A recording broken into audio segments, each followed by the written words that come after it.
çalışırdıq. Qarşılıqlı ittihamlara yol aça biləcək həssas məqamlara toxunmayaq. Daha çox ortaq nöqtələri tapaq, onları müəyyənləşdirək. Onların əsasında hansısa ideyalar fikirləşək. Amma digər tərəfdən hər iki tərəf öz cəmiyyətini narahat edən məsələlər də qaldırdı. Məsələn, bizə maraqlıdır ki, erməni cəmiyyətində Azərbaycanla sülhlə bağlı hansı narahatlıqlar var, hansı mesajlar var, biz onları aldıq. Eyni zamanda Azərbaycan cəmiyyətinin də öz bu narahatlıqlarını qarşı tərəfə çatdırmaq imkanı əldə elədik. Bu da çox vacibdir.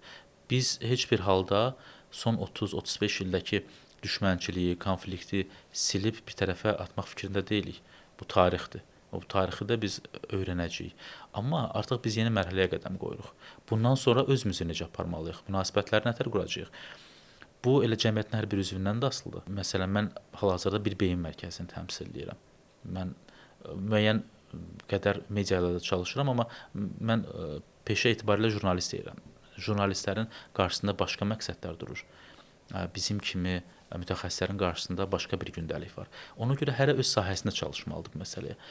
Burada çox məsələləri biz qaldıra bilərik.